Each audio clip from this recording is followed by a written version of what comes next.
जय हिंद दोस्तों, मैं हूं आपका दोस्त के बी। और चलिए कल के प्रश्नों के रिवीजन के साथ में आज के इस वीडियो की हम शुरुआत करते हैं।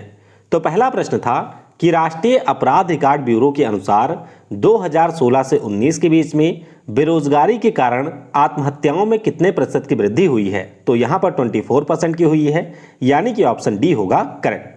अगला प्रश्न था कि प्रत्येक वर्ष हिरोशिमा दिवस कब मनाया जाता है। तो ये दिवस हर साल 6 अगस्त को होता है, यानी कि ऑप्शन हमारा बी हो जाएगा करेक्ट। अगला प्रश्न था कि 6 अगस्त 2021 को ट्राइफेड ने अपना 34वां स्थापना दिवस मनाया। तो यह किस मंत्रालय के अधीन एक निकाय है। तो ये हमारे जनजातीय मामलों के मंत्रालय के अधीन आता है, यानी कि ऑप्शन सी होगा करेक्ट। अगला प्रश्न था कि प्रसिद्ध फुटबॉल खिलाड़ी लियोनेल मेसी किस फुटबॉल क्लब टीम से संबंधित हैं। तो ध्यान रखिएगा, ये आपके बार्सिलोना फुटबॉल क्लब से संबंधित थे। ऑप्शन यहां पर ए हो जाएगा करेक्ट। अगला प्रश्न था कि टोक्यो ओलंपिक 2021 में किस देश की महिला टीम ने फुटबॉल में स्वर्ण पदक जीता। तो ये जीता है कनाडा की महिला टीम ने। ऑप्शन हमारा सी होगा करेक्ट। अगला प्रश्न था कि टोक्यो ओलंपिक 2021 में बजरंग पुनिया किस खेल के सेमीफाइनल मुकाबले को हार कर बाहर हुए थे। तो ये आपके एक रेसलर हैं, यानी कि ऑप्शन हमारा ए हो जाएगा करेक्ट। अगला प्रश्न था कि राजीव गांधी खेल रत्न का नाम मेजर ध्यानचंद पुरस्कार रखा गया है। तो इसकी शुरुआत कब हुई थी। तो इसकी शुरुआत हुई थी 1991-92 में, यानी कि ऑप्शन हमारा डी हो जाएगा करेक्ट। अगला प्रश्न था कि भारत सरकार के द्वारा किस वर्ष तक परमाणु ऊर्जा क्षमता को 22,480 मेगावाट पहुंचाने का लक्ष्य है। तो ये टारगेट है 2031 का, यानी कि ऑप्शन बी होगा करेक्ट। अगला प्रश्न था कि अगस्त 2021 में भारतीय सीमा शुल्क अनुपालन सूचना पोर्टल किसके द्वारा लॉन्च किया गया। तो इसे लॉन्च किया है सीबीआईसी ने, यानी कि ऑप्शन सी होगा करेक्ट।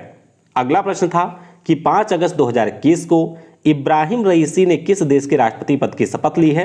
तो ये आपके ईरान के नए राष्ट्रपति बने हैं। ऑप्शन यहां ए होगा करेक्ट। अगला प्रश्न था कि शंकर सुब्रमण्यम बाबू, इनका अभी हाल ही में निधन हुआ।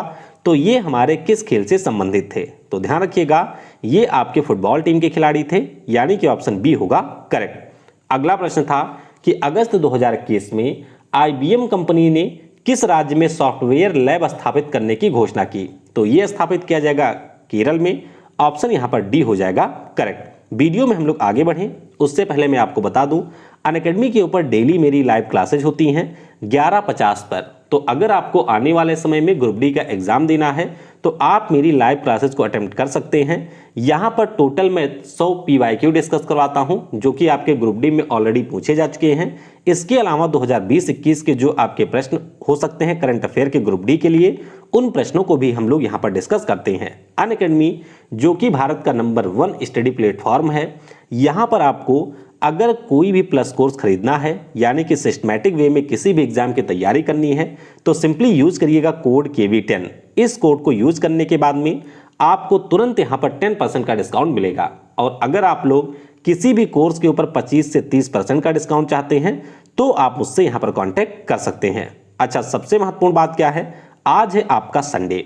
तो संडे के दिन अनअकैडमी के द्वारा विभिन्न कैटेगरी में 1 करोड़ रुपए तक का स्कॉलरशिप दिया जाता है। तो अगर आप एसएससी एग्जाम की तैयारी कर रहे हैं, या फिर अगर आप लोग एसएससी कैटेगरी में यहां पर कॉम्बैट देना चाहते हैं, या फिर आप बैंक कैटेगरी में देना चाहते हैं, तो मैं आपको बता दूं, हर संडे को दिन में 10 बजे आपके बैंक कैटेगरी में और दिन में 12 बजे आपके एसएससी कैटेगरी में एक कॉम्बैट टेस्ट होता है।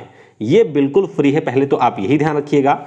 इसमें अगर आपकी रैंक 1 से लेकर के 500 के बीच में आती है तो अनअकैडमी की तरफ से आपको फ्री में सब्सक्रिप्शन यहां पर दिया जाएगा।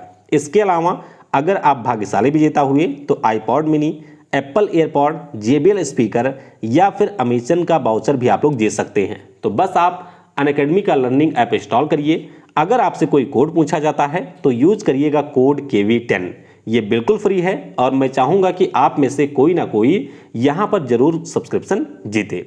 तो चलिए अब हम लोग वीडियो की शुरुआत करते हैं। पहला प्रश्न है, टोक्यो ओलंपिक 2021 में भारत के लिए व्यक्तिगत श्रेणी में दूसरा स्वर्ण पदक किसने जीता। तो ये जीता है हमारे नीरज चोपड़ा ने, यानी कि ऑप्शन यहां पर आपका सी हो जाएगा करेक्ट। तो ध्यान रखिएगा, नीरज चोपड़ा जो कि हमारे भाला फेंक के खिलाड़ी हैं और कल जो आपके भाला फेंक का फाइनल मुकाबला हुआ था, इसमें इन्होंने सबसे दूर तक भाला फेंका था। 87.58 मीटर की दूरी तक इन्होंने भाला फेंका था और इसी के साथ में हमारे देश के इस साल के ये पहले स्वर्ण पदक विजेता खिलाड़ी बने हैं। अच्छा, इससे पहले इंडिविजुअल कैटेगरी में हमारे देश ने सिर्फ 2008 में जीता हुआ है स्वर्ण पदक। किसने जिताया था? तो ये जीता था हमारे अभिनव बिंद्रा ने शूटिंग में। तो उसके बाद में हमारे देश के ये दूसरे खिलाड़ी बन गए हैं जिन्होंने इंडिविजुअल कैटेगरी में यहां पर गोल्ड मेडल जीता हुआ है।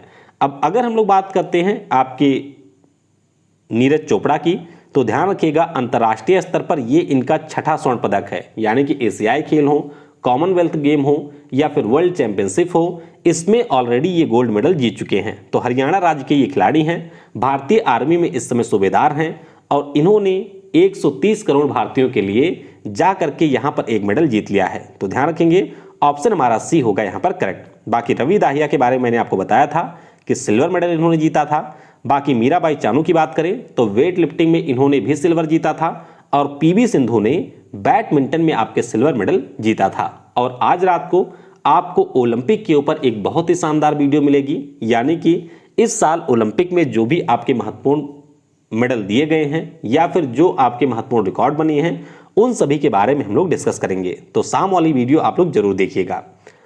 अगला प्रश्न है कि टोक्यो ओलंपिक 2020 में बजरंग पुनिया ने कौन सा पदक जीता? तो कल मैंने आपको बताया था कि सेमीफाइनल से ये बाहर हो गए थे। उसके बाद में ब्रॉन्ज मेडल के लिए इनका मुकाबला हुआ जिसको इन्होंने 8-0 से जीत लिया। तो ऑप्शन आपका बी हो जाएगा करेक्ट। तो 65 किलोग्राम वर्ग में फ्री स्टाइल में इनकी जो कुश्ती है वह कजाकिस्तान के दौलत नियाज बेकोव के साथ में हुई, जिसमें इन्होंने आपके जो दौलत नियाज बेकोव हैं उनको हरा दिया और इस प्रकार से इन्होंने ब्रॉन्ज मेडल जीत लिया। अच्छा, ध्यान रखिएगा कि अगर हम लोग कुश्ती की बात करते हैं तो हमारे देश के ये छठे पहलवान हैं जिन्होंने आपके ओलंपिक में पदक जीता है। इससे पहले केडी जाधव, सुशील कुमार ने 2 बार, योगेश्वर दत्त, साक्षी मलिक और इसी साल रवि दाहिया ने आपके रेसलिंग में स्वर्ण पदक जीता हुआ है। तो बजरंग पुनिया ने यहां पर ब्रॉन्ज मेडल जीता है। ऑप्शन हमारा बी होगा करेक्ट। अगला प्रश्न है कि टोक्यो ओलंपिक 2020 में किस देश की फुटबॉल टीम ने यहां पर स्वर्ण पदक जीता है? तो ये जो स्वर्ण पदक है फुटबॉल वाला ये जीता है आपके ब्राजील ने। ऑप्शन हमारा यहां पर ए हो जाएगा करेक्ट। दरअसल जो फाइनल मुकाबला है वह ब्राजील और स्पेन के बीच में खेला गया और इस मुकाबले में ब्राजील की टीम ने 2-1 से स्पेन को हरा दिया। तो इस प्रकार से ब्राजील ने यहां पर जीता है आपके गोल्ड मेडल, स्पेन ने जीता है आपके सिल्वर मेडल और जो कांस्य पदक है वो मिला है मैक्सिको की टीम को। तो ऑप्शन आपका ए हो जाएगा करेक्ट। अच्छा, इसके अलावा ये भी ध्यान रखिएगा कि ब्राजील की टीम का ये दूसरा स्वर्ण पदक है ओलंपिक खेलों में। इससे पहले 2016 में जो रियो डी जेनेरियो में ओलंपिक हुआ था उसमें भी ये स्वर्ण पदक जीत चुके हैं। तो ऑप्शन यहां पर ए हो जाएगा करेक्ट। अगला प्रश्न है कि टोक्यो ओलंपिक 2020 के गोल्फ के फाइनल मुकाबले में आदिति अशोक किस स्थान पर रही? तो क्या शानदार खेला है आदिति अशोक ने और ये आपके पदक से बस थोड़ा सा चूक गई और ये रही है चौथे स्थान पर। ऑप्शन हमारा यहां पर डी हो जाएगा करेक्ट। तो गोल्फ जिसको अमीरों का खेल माना जाता है उस खेल में हमारे देश की एक बेटी ने यहां पर बहुत ही शानदार प्रदर्शन किया और ये रही है चौथे स्थान पर। तो ध्यान रखिएगा बेंगलुरु की हैं आदिति अशोक और महिला वर्ग में इन्होंने पार्टिसिपेट किया था गोल्फ में जहां पर ये चौथे स्थान पर रही हैं। तो ऑप्शन आपका डी हो जाएगा करेक्ट।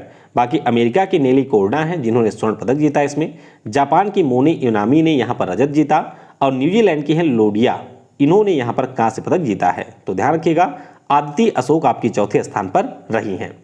अगला प्रश्न है कि प्रत्येक वर्ष राष्ट्रीय हथकरघा दिवस कब मनाया जाता है? तो ये जो दिवस है हर साल होता है 7 अगस्त को, यानी कि ऑप्शन यहां पर बी हो जाएगा करेक्ट। दरअसल आप सभी को पता होगा कि 7 अगस्त की बात है जब 1905 में हमारे देश में स्वदेशी आंदोलन की शुरुआत की गई थी। तो इसीलिए 7 अगस्त की डेट को हमने चूज किया हुआ है। तो हमारे देश में जो भी हथकरघा उद्योग है या जो भी हमारे यहाँ की लोकल इंडस्ट्रीज हैं उनको बढ़ावा देने के लिए ये दिवस हर साल मनाया जाता है आपके 7 अगस्त को। ध्यान रखिएगा 2015 में भारत सरकार के द्वारा इसको मनाए जाने की घोषणा हुई थी।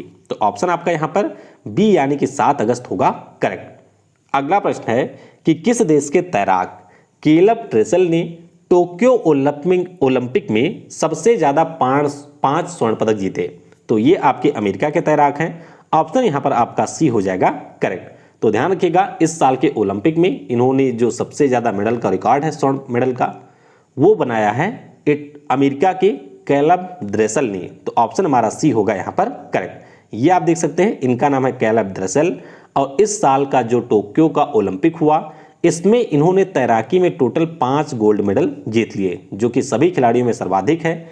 इससे पहले आपको याद होगा ऑस्ट्रेलिया की एमा मैककेन के बारे में मैंने आपको बताया था, जिन्होंने टोटल आपके 4 स्वर्ण पदक जीते थे और इसके साथ साथ इन्होंने 3 ब्रॉन्ज भी जीता हुआ है।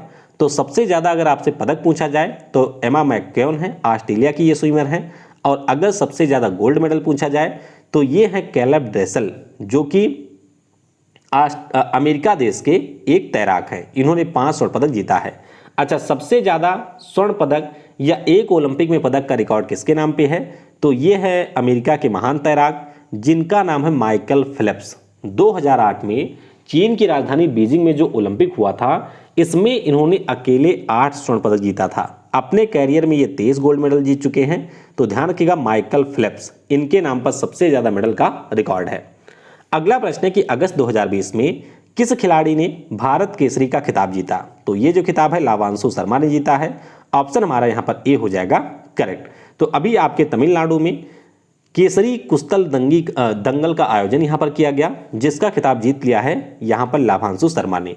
अच्छा, लाभांशु शर्मा की बात करते हैं तो ध्यान रखिएगा, राज्य स्तर पर इनके पास में 15 स्वर्ण पदक, राष्ट्रीय स्तर पर 10 स्वर्ण पदक और इसके अलावा अंतर्राष्ट्रीय स्तर पर इनके नाम पर 2 स्वर्ण पदक का रिकॉर्ड है। तो अभी उत्तराखंड राज्य के जो कुश्ती के खिलाड़ी हैं, जिनका नाम है लाभांशु शर्मा, इन्होंने भारत केसरी कुश्ती दंगल का खिताब जीता है। तो ऑप्शन यहां पर ए हो जाएगा करेक्ट। अगला प्रश्न है कि अगस्त 2020 में किस केंद्रीय मंत्री के द्वारा पीएम दक्ष पोर्टल और ऐप को लॉन्च किया गया? तो ये लॉन्च किया है हमारे सामाजिक न्याय और अधिकारिता मंत्री वीरेंद्र कुमार ने। तो ऑप्शन यहां पर बी हो जाएगा करेक्ट। तो ध्यान रखिएगा, हमारे देश में जो भी आपके ओबीसी, एससी समूह के या फिर जो सफाई कर्मचारी वर्ग के लोग हैं, उनके कौशल विकास की योजनाओं को बेहतर तरीके से पहुंचाने के लिए इस ऐप का निर्माण किया है सामाजिक न्याय और अधिकारिता मंत्रालय ने। तो इसी ऐप को यहाँ पर हमारे जो केंद्रीय मंत्री हैं वीरेंद्र कुमार खट्टिक जी, उनके द्वारा लॉन्च किया गया। अच्छा, नाम इसका क्या है पूरा? तो इसका पूरा नाम है पीएम दक्षता और कुशलता संपन्न हितग्राही योजना। तो ये इसका पूरा नाम है और इसी के लिए ऐप और पोर्टल को लॉन्च किया गया। तो ऑप्शन हमारा बी होगा करेक्ट। अगला प्रश्न है कि अगस्त 2021 में हमारे देश का जो पहला हार्ट फेल्योर बायो बैंक है, इसको किस राज्य में खोला गया? तो इसे खोला गया है केरल राज्य में, यानी कि ऑप्शन आपका डी हो जाएगा करेक्ट। केरल में हमारा एक बहुत ही महत्वपूर्ण संस्थान है, जिसका नाम है Shri Chitra Tirunal institute for medical sciences and technology. तो इसके कैंपस में हमारे देश का जो पहला हार्ट फेल्योर बायो बैंक है, इसको यहाँ पर खोला गया है। अच्छा, यहाँ पर होगा क्या? तो जो भी हमारे हार्ट फेल्योर के पेशेंट हैं, उन सभी के स्वास्थ्य परिणामों का यहाँ पर बेहतर तरीके से अध्ययन किया जाएगा और उसी के आधार पर कुछ अनुमान वगैरह यहाँ पर लगाए जाएंगे। तो ऑप्शन डी होगा केरल यहाँ पर करेक्ट। अगला प्रश्न है कि अगस्त 2021 में भारत ने किस देश के साथ मिलकर प्रोजेक्ट चीता शुरू करने की घोषणा की? तो ये घोषणा की है इजराइल देश के साथ में। ऑप्शन यहाँ पर सी हो जाएगा करेक्ट। अब प्रोजेक्ट चीता का मतलब ये नहीं है कि चीता के संरक्षण के लिए इसकी शुरुआत की जाएगी।